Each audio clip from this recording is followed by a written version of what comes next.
तो चलो अब हम नया टॉपिक चालू करने वाले हैं जिसका नाम है change of variables.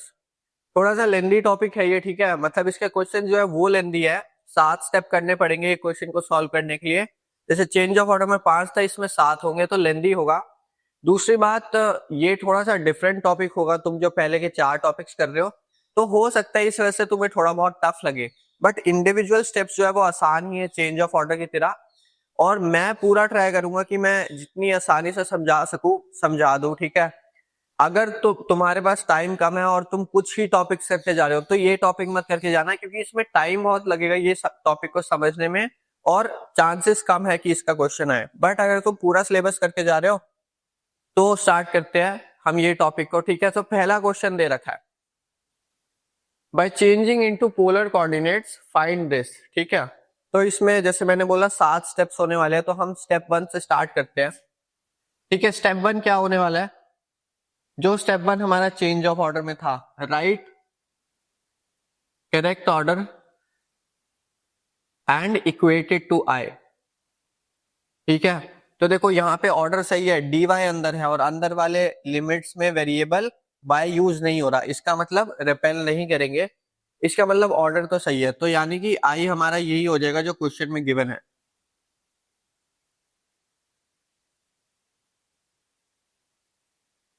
X square plus y square d y d x, ठीक है। अब हम स्टेप 2 पे जाते हैं। स्टेप टू होता है पोलर कोऑर्डिनेट्स। ये कुछ चीजें हैं जो तुम्हें याद रखनी पड़ेगी कोई भी पोलर कोऑर्डिनेट्स का क्वेश्चन सॉल्व करते हुए, और हर क्वेश्चन में तुम्हें ये लिखनी पड़ेगी, ठीक है।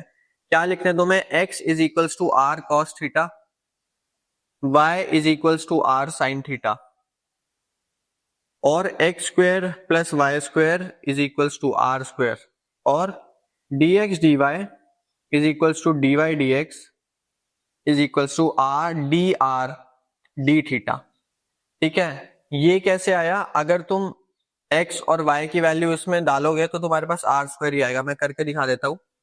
आर कॉस थीटा का होल स्क्वायर हो जाएगा प्लस वाई स्क्वायर है तो आर साइन थीटा का होल स्क्वायर हो जाएगा, ठीक है। यानी कि r square cos square theta plus r square sine square theta, r square common ले लो तो अंदर 1 बच जाएगा, इसलिए हमने आर स्क्वायर लिख दिया, ठीक है। अब हम स्टार्ट करते हैं स्टेप 3 को। स्टेप 3 क्या है? राइट लिमिट्स फ्रॉम आई, ठीक है। तो हमें आई ये दे रखा है, डी वाई अंदर है तो अंदर वाली लिमिट्स वाई की लिमिट्स होंगी, यानी कि वाई इज इक्वल्स टू 0 और y is equals to a square minus x square. X की अगर हम बात करें तो एक्स बाहर है तो बाहर वाली लिमिट्स एक्स की लिमिट्स होंगी, x is equals to a, x is equals to 0। अब ये जो है इसको हमें सिंप्लीफाई करना पड़ेगा थोड़ा बहुत, ठीक है, क्योंकि थोड़ा कॉम्प्लिकेटेड इक्वेशन है। तो y square is equals to a square minus x square, तो यानी कि x square plus y square is equals to a square. ये अगर तुम देखोगे ये एक सर्कल की इक्वेशन आ गई जिसका ओरिजिन 0,0 होता है और रेडियस ए होता है, ठीक है। तो विद दिस इंफॉर्मेशन हम स्टेप 4 पे जाते हैं जो कि होता है डायग्राम बनाना। अब देखो अगर हम इसका डायग्राम बनाए तो ये हो जाएगी वाई एक्सिस जो कि होती है x इज इक्वल्स टू 0, ये हो जाती है x एक्सिस जिसका मतलब होता है y इज इक्वल्स टू 0, ठीक है। y0 क्या हो जाएगा? y0 ये हो जाएगा, यही वाली इक्वेशन, यही वाली लाइन, ठीक है। x एक्सिस ही y इक्वल्स टू 0 हो जाएगी, x इक्वल्स टू a वो कहीं यहाँ पे बनेगा, ठीक है, यहाँ पे बना देते हैं x इक्वल्स टू a। देखो x इक्वल्स टू 0 ऐसे, यानी कि x इक्वल्स टू 1 कहीं ऐसे होगी, a भी तो कोई कांस्टेंट है 3 4 5, तो x इक्वल्स टू a ऐसी ही बनेगी। फिर x equals to 0, x equals to 0 हमने लिख दिया, ठीक है। अच्छा, ये चेंज ऑफ वेरिएबल्स का जब भी डायग्राम बनाओगे ना पहले सिंपल इक्वेशंस बनाना, ठीक है, क्योंकि तुम्हें ऑलरेडी पता चल जाएगा कि जो कॉमन रीजन आ रहा है वो किस क्वाड्रेंट में आ रहा है।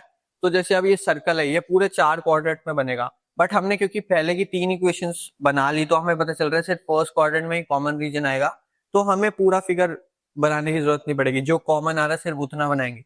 अब ये जो सर्कल की इक्वेशन है ये 0,0 से स्टार्ट हो रही है, ए रेडियस है, देखो x यहाँ पे a ही है और ये ऐसे पूरा बनेगा, ठीक है। बट तुम देखो y0 ऐसे है तो यानी कि ऊपर वाला रीजन कॉमन रीजन हुआ, एक्स जीरो ऐसे है तो यानी कि इधर वाला कॉमन रीजन हुआ, यानी कि अभी फर्स्ट क्वाड्रेंट कॉमन रीजन आ रहा है, और x इजिकल्स टू ए हो गया, इसका मतलब x इजिकल्स टू ए के लेफ्ट हैंड साइड वाला कॉमन रीजन आ रहा है, यानी कि सिर्फ इतना रीजन अभी कॉमन आ रहा है। तो हम जो सर्कल बना रहे हैं वो सिर्फ हम फर्स्ट क्वाड्रेंट में ही बनाएंगे, हमें पता चल जाएगा क्या कॉमन रीजन आ रहा है, ठीक है, क्योंकि ये वाली चीज तो वैसे भी कॉमन आएगी ही नहीं क्योंकि यहाँ पे एक्सेस आ गई, ठीक है। तो 0,0 से स्टार्ट करके और रेडियस ए है, यानी कि कुछ ऐसे बनेगी, ठीक है। अब हमें इसमें वर्टिकल स्ट्रिप या हॉरिजॉन्टल स्ट्रिप नहीं बनानी, हमें इसमें ऐसी स्ट्रिप बनानी है, ठीक है। हमेशा ओरिजिन से स्टार्ट करेंगे, बस ये याद रखना, और जो भी फंक्शन दे रखा है या जो भी इक्वेशन है वेरिएबल के टर्म्स में वहां तक एक्सटेंड करेंगे, ठीक है। और ये जो एंगल होगा ना ये डी थीटा हो जाएगा, ठीक है। और ये क्या हो गया, ये अपना रेडियस हो गया आर, आर रेडियस हो गया जो कि यहाँ पे ए दे रखा है, ठीक है। तो ये हमारा स्टेप 4 कंप्लीट हो गया। अब हम जाते हैं स्टेप 5 पे। स्टेप 5 क्या है, राइट लिमिट्स फ्रॉम डायग्राम, या फिर फ्रॉम डायग्राम तो चलो अंडरस्टूड है, फ्रॉम डायग्राम की जगह तुम लिख दो right limits in polar coordinates.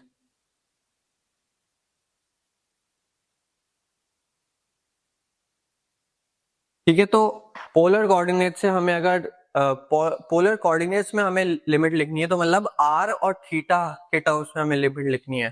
तो थीटा अगर हम देखेंगे तो वो 0 से शुरू हो रहा है और ऐसे बढ़ते बढ़ते बढ़ते बढ़ते 90 तक जा रहा है, यानी कि थीटा की लोअर लिमिट 0 हो जाएगी, थीटा की अपर लिमिट π/2 हो जाएगी जो कि 90 होता है। रेडियन में लिखना, 90 मत लिखना, हमेशा पाई के टर्म्स में लिखना। उसके बाद अगर हम आर की बात करें तो देखो आर को हम कैसे देखेंगे, ओरिजिन से स्टार्ट हो रही है ये स्ट्रिप, यहाँ पे x भी 0 है और y भी 0 है, और हमें पता है x square plus y square r square होता है। तो जब हम लोअर लिमिट डालेंगे x और y की, 0 + 0 r भी 0 आ जाएगा, यानी कि r की लोअर लिमिट हो गई 0।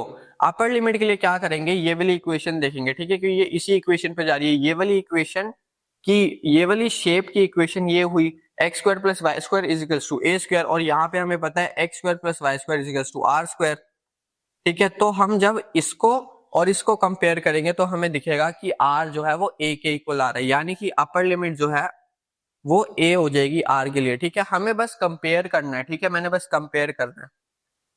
तो ये अपना स्टेप 5 हो गया। अब हम चलते हैं स्टेप 6 पे। अब देखो स्टेप 6 क्या होगा, चेंज ऑफ वेरिएबल्स, ठीक है। तो ये स्टेप करने से पहले तुम्हें एक फॉर्मूला लिखना पड़ेगा, ठीक है, इसके मार्क्स होंगे एग्जाम में। Double integration of x comma y, function f x comma y is a function in terms of x and y, dx dy लिख सकते हो या फिर dy dx लिख सकते हो, कोई फर्क नहीं पड़ेगा, ठीक है, क्योंकि मैंने अभी बताया था जब मैं स्टेप 2 बता रहा था कि dx dy is equals to dy dx हम लिख सकते हैं। बट देखो अब हम dy dx लिखेंगे या dx dy लिखेंगे, हम ये देखेंगे कि आई में जो हमने करेक्ट ऑर्डर में जो क्वेश्चन को लिखा था वो क्या लिखा था। यहाँ पे हमें करेक्ट ऑर्डर ही गिवन था और आई को हमने इज इक्वल्स टू यही ले लिया था। यहाँ पे ऑर्डर क्या है, dy dx, इसलिए यहाँ पे हम dy dx ही लेंगे, ठीक है। इसी क्वेश्चन में अगर जो आई है वो dx dy आएगा तो यहाँ पे हम dx dy लेंगे। अभी हमने dy dx लिया, ठीक है, इसे इक्वेट करेंगे, double integration f of r comma theta r d theta, ठीक है। फंक्शन, इस फंक्शन की जगह हमने बस r और थीटा के टर्म्स वाला फंक्शन लिख दिया, और dy dx तो r d थीटा के इक्वल होता है, ठीक है। तो ये फॉर्मूला तुम्हें लिखना पड़ेगा जब भी तुम्हें ये वाला स्टेप अप्लाई करना है। अब हम इस स्टेप को अप्लाई करते हैं, ठीक है। तो ये जो है ये तो क्वेश्चन ही है, ठीक है, ये आई है वैसे, ठीक है, पर यहाँ पे क्वेश्चन और आई सेम था इसलिए मैं कह रहा हूँ कि क्वेश्चन है, ठीक है। तो यहाँ पे हम आई लिखेंगे, ठीक है, 0 a square minus x square, अंदर आएगा x square plus y square dy dx is equals to, देखो डी थीटा बाहर है, यानी कि बाहर वाली लिमिट्स थीटा की लिमिट्स होंगी, यानी कि 0 और π/2 बाहर आएगा और अंदर आएगा 0 और a, ठीक है, क्योंकि डी आर अंदर है तो अंदर वाली लिमिट्स आर की लिमिट्स होंगी। फिर हम लिखेंगे F of R comma theta. अब ये कैसे लिखेंगे, फंक्शन कैसे लिखेंगे, हम इसमें देखेंगे, ठीक है। इसमें हमें पता है कि x square plus y square क्या है, आर स्क्वायर के इक्वल है। तो x square plus y square का अंडर रूट आर के इक्वल हो जाएगा, यानी कि हमने आर लिख दिया, यानी कि फंक्शन ये जो है ना ये अपना आर के इक्वल आ गया। और हम लिखेंगे आर डी थीटा। तो हमने ये वाला स्टेप अप्लाई कर दिया, चेंज ऑफ वेरिएबल्स, हमने एक्स कॉमा वाई से चेंज कर दिया आर कॉमा थीटा में, ठीक है। अब हम स्टेप 7 पे जाने वाले, जो कि होने वाला है इवैल्यूएशन, मतलब सिंपली सॉल्व करना है बस हमें इस प्रॉब्लम को, ठीक है। देखो आर लिख रखा है ना, आर इंटू आर क्या हो जाएगा, आर स्क्वायर हो जाएगा। और हमने यहाँ पे डी आर लिख रखा है, यानी कि आर के रिस्पेक्ट में इंटीग्रेट करना है। तो आर स्क्वायर को आर के रिस्पेक्ट में इंटीग्रेट करेंगे तो क्या आंसर आ जाएगा, r cube by 3। Upper limit क्या हो गई ए, लोअर लिमिट हो गई 0।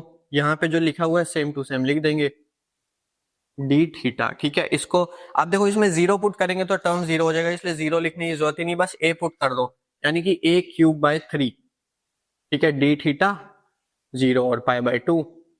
अब हम क्या करेंगे, इसे थीटा के रिस्पेक्ट में इंटीग्रेट करना है। थीटा का तो कोई टर्म ही नहीं है यहाँ पे, यानी कि डी थीटा को जब हम थीटा के रिस्पेक्ट में इंटीग्रेट करेंगे तो थीटा ही आंसर आएगा, है ना। जैसे देखो dx का इंटीग्रेशन क्या होता है, x होता है, dy का क्या होता है, y होता है। सिमिलरली डी थीटा का इंटीग्रेशन थीटा होगा, ठीक है। तो a cube by 3 into theta, और इसमें हम लिमिट्स डालेंगे पाई बाय 2 और 0 की। जब हम 0 डालेंगे तो पूरा टर्म 0 हो गया, यानी कि बस पाई बाय 2 डाल देंगे, यानी कि आंसर क्या आ गया, पाई a क्यूब अपॉन 6, ठीक है।